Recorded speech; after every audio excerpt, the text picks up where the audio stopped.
using the gold BBS wheels that came off of my STI. I put those on this, and I also ended up getting the Falken Wildpeak AT3W tires for this thing. I ended up going with like a 225, 65, 17 tire. The 65 just kind of gives it that little extra sidewall that most people want for that off-road capabilities. If you follow me on Instagram, you may have already noticed I was able to snag a used Thule roof tent. So that is one of the main things for this summer, is I'm going to be making really good use of that roof tent as much as I possibly can. We want to go anywhere that we can possibly go so we can make use of that tent. And, well, I already installed a skid plate on this. I was able to pick one up from AZ Performance in Quebec. He was able to hook me up with a skid plate. And now, today, I'm installing my lift kit. So, since I'm cheap, I can't afford one of those really, really nice, like $1,500, $2,000. I can't do that. So, I'm going with a $450 ready lift. So, it's literally just the strut spacers. It's as cheap and basic as you can possibly get it. So, with that, we're going to flip her into a montage because I'm going to install a lift kit to this thing tonight.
All Subarus already have a camber eccentric bolt.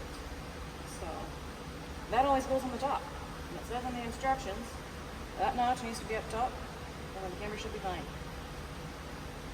So there we go.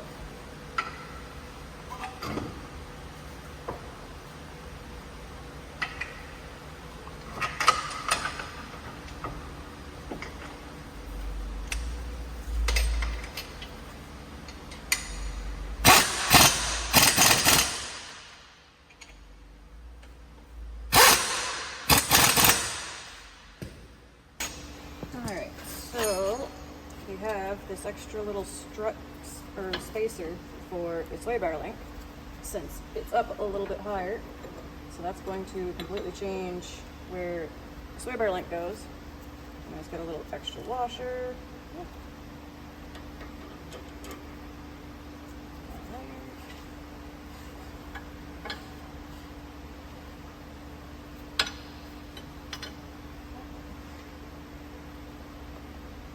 Something like that.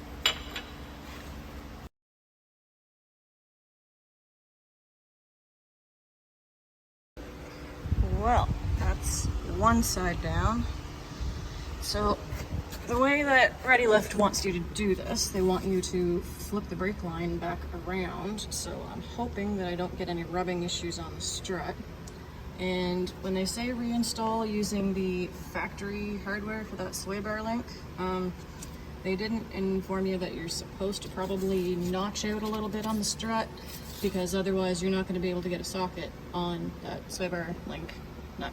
So I tightened that on there beforehand onto the bracket before I bolted that one on there, so slight design flaws for this $450 kit. So you get what you pay for, people.